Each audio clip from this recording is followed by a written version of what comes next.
Hello, this is Idodmg and welcome back to the channel. In this Swords of Legends online video, I want to talk to you about Endgame. You just hit max level, student level 1. What the heck do you do now?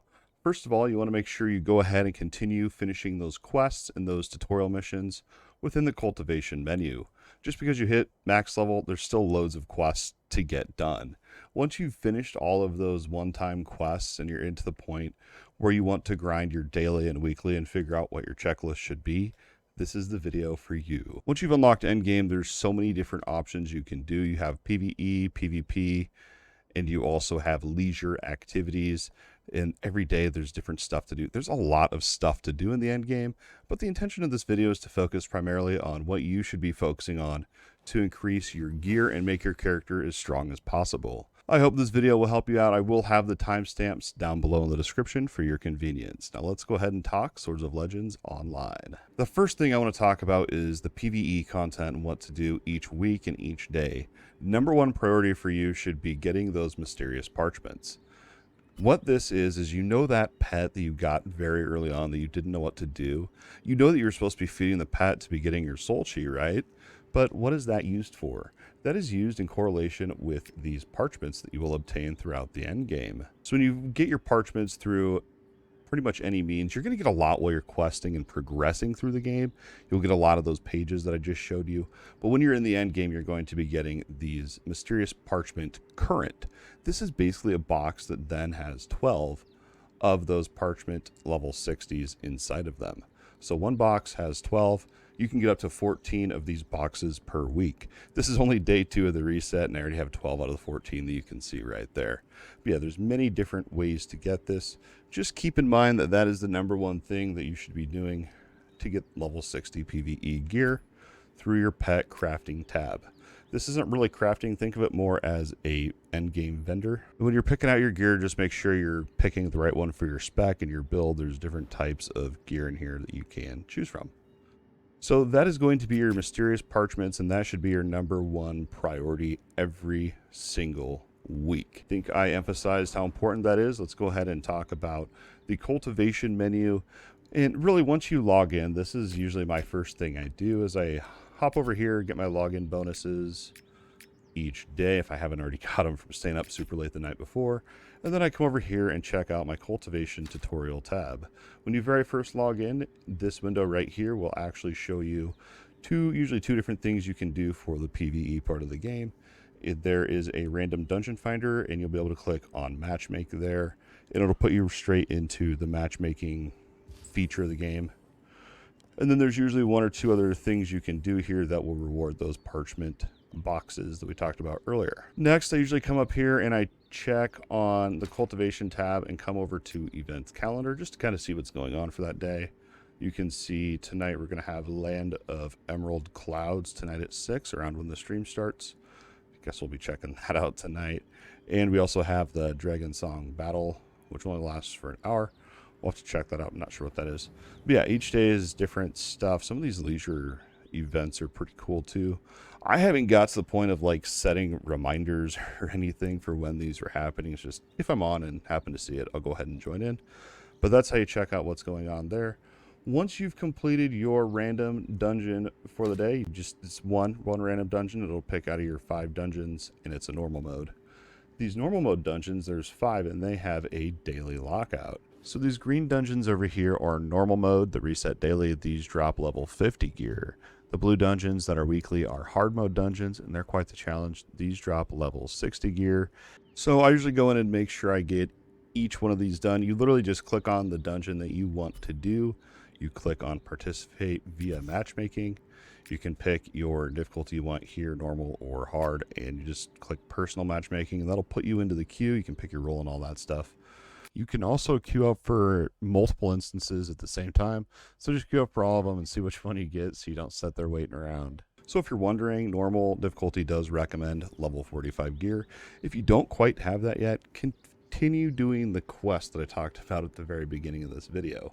They give you all the gear that you're going to need to jump into the dungeon delving aspect of the game.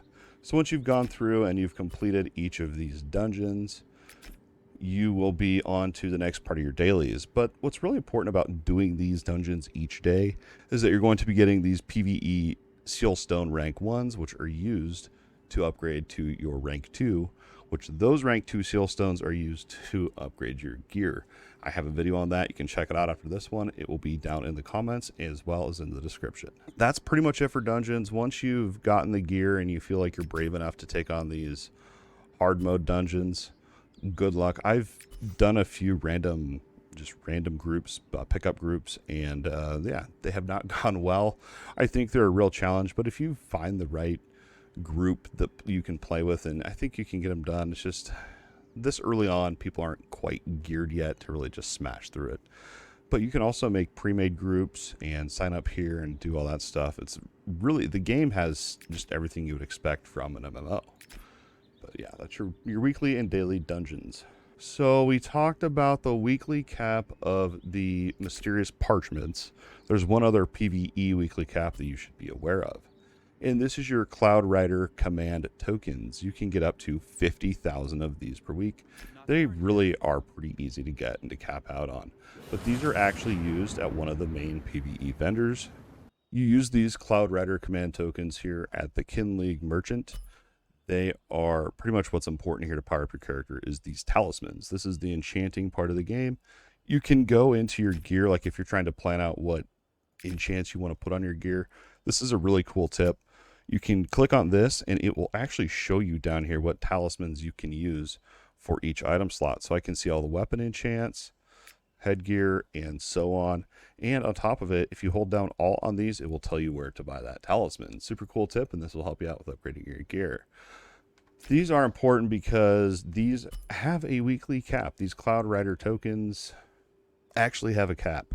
All the other PvE tokens don't have any cap at all, so it's just a little bit weird that these do, but the other ones don't. Anyway, I digress. The other PvE tokens that you should just kind of passively do while you're doing your dailies and just kind of while you're out questing and whatnot is the Blood Ruvian tokens. These are through the bounty system in the game. If you're not sure how to do that, you can hit Control Y, and when you're out in the world, you'll see orange little icons. I mean, they're pretty much the same color scheme as these. You will use your banner, and then you can go ahead and fight that bounty target. There's also a buff that you can use every 14 minutes during combat. But, you know, these will pop up in your cultivation menu as well under your daily and weekly events. So, you know, I wouldn't stress about it too much, but it's definitely something you can go out and farm for if you want to. But there's no weekly cap, so really don't stress about it. The other one that's really kind of the same here is the Blue Lotus notes. These are used on another vendor here for more talismans, and these are through the Soul Realm with the Envoy of the Turquoise Lantern deal. The game tells you all about this while you're progressing, so if you have any questions about anything, feel free to just comment down below or hop on our Discord or whatever, and we have people that can help you out there. But that's pretty much going to be all of your PvE stuff, your weekly currency caps, the parchments, the Cloud Rider tokens, daily and weekly dungeons, and your other currencies that don't really have a cap, and how to really plus up your gear. That's really pretty much it for the PvE content in the game. Just really that cultivation menu is really what you should be focusing on. That'll walk you through everything that you can do each and every day. There's a lot more, but I really don't think it's worth going each and every little thing since it just tells you in that cultivation menu. Now let's go ahead and talk about PvP, what type of content there is, and what you should be focusing on each and every day and week. I just started doing PvP last night actually, and I really had a blast in the 3v3 arena. It was one of my all-time favorite parts of the game, honestly, so far. It was pretty intense. We had some really close battles, but the two main currencies you should be focused on to cap each and every week is your Writs of the Continents. This has a weekly cap. I don't know exactly how much because you can increase the cap on this. I think initially you start out with like maybe 10,000 or something like that, but you can find these items called bounty throughout the week. Looks like you can get 14 of these each week, yet another currency to go out and get.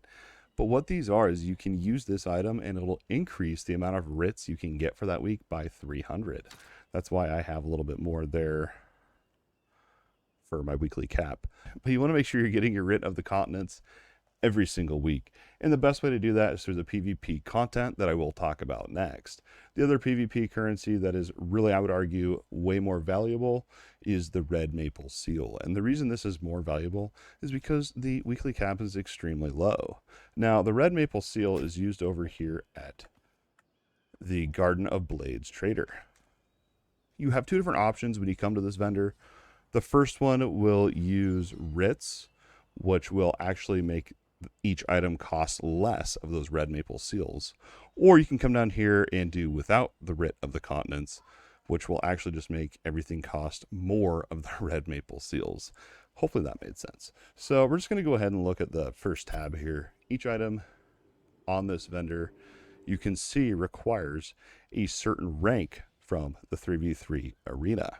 The Garden of Blades is what they call it in the game. But what I wanted to show you here was look how much red maple seals you have to have for a level 70 item. I don't even think there's one item in here that you can get within 1 week of capping. Make sure you're getting those red maple seals. And here's how you get them. It is through the Garden of the Blades, the 3v3 arena. This is it right here. You can see right here, earned this week, red maple seal out of 2,600 is your cap. Each victory will get you 80 seals. Another thing to note in the PvP part of this here, and this is in the 3v3, is the level info. This will show you when you unlock certain pieces of gear on the vendor. So it shows you right here, once you have reached bronze tier 2, you unlock these items, and it just shows you what you really need to work on. So it looks like at 2,200 you'll have all the items unlocked from that vendor, but you have to then still buy them. This just allows you to purchase them from that vendor. And bronze 1 through 5, you cannot drop a level, but you still get penalized if you lose a match. So once you've hit your 1,400, I mean, you can never drop lower than that. That's how the 3v3 arena works, and it's a lot of fun, man. So that's going to be how you get your weekly red maple seals. Now, those writs of the continents, the best way I have found to farm these is through the Battle of the Continents. Now, this thing closes at midnight Central Time Zone, which is really crap because I love to play late in the evening, but I can't play it after midnight. I just don't get that choice. But anyway, before I ramble on about that, this is what you're going to be doing. You get 2 daily bonuses here of your writs and combat spirit that we'll talk about next. And you also get chest rewards as well that you can open up, and they have PvP seal stones, which are huge for plussing up your gear. This is the 10v10 battleground, and the whole PvP aspect of the game, I've heard people say that PvP is a huge part of Swords of Legends, and it is. You have what's called your combat spirit level. Basically, think of this as like your PvP experience level. You can progress through, and I'm assuming once we've gotten to the max level of this, we will then upgrade our PvP tier, essentially. Because over on this vendor, you can come in here and see that they require different PvP tiers for different items. So that there's a lot to it, and you're going to have to play a lot of this PvP stuff. There's a whole nother PvP mode that I really was not a fan of, and that is the Valley of Echoing Swords. It's a huge open world PvP map where it's faction based. I'm not going to get into the video just because I didn't spend much time with it, and I really didn't find it that fun. But maybe you will. You'll unlock it through the PvP tutorial, which I guess I should have started with this, but yeah, you got to work your way through and progress all of the tutorial and pick your faction and so on, and then it's pretty much open-ended. Do whatever you want with the PvP part of the game. But usually what I do is I hop on, I get my 2 daily bonuses from the 10v10, the Battle of the Continents, and then I will just dink around in 3v3 arena until I get bored, or, you know, I mean, that's pretty much all I do for PvP, really. Oh, one other thing you can do with PvP on this game that's pretty cool is you can make a battle squad. I made one. I don't have anyone in it because I don't know anyone that's max level yet. But I noticed on some of these you have a team victory bonus. So I think if you have like 8 team members and you happen to win, you get extra stuff from that.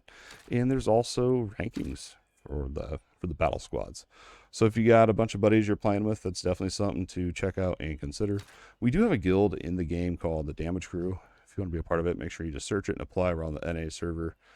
Not super active yet. I'm going on vacation for the next week, but after that, I'm planning on playing this game a whole lot. So that's pretty much going to be it for the PvP. Is your Writs of the Continent and the Red Maple Seals. Those are your 2 weeklies to cap out there.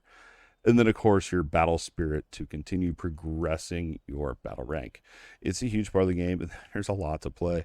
I love the PvP part of the game. I find it to be pretty competitive, and I'm constantly trying to decide if I want to go upgrade my gear so that it's just always maxed out, or try to hold back and save currency, because you're really limited on those Red Maple Seals. But anyway, that's going to be pretty much it for this Endgame guide video and how to really increase your character and what to focus on daily and weekly. I hope you found this video of use. I plan to have a text guide available, and that will be down in the description below as well.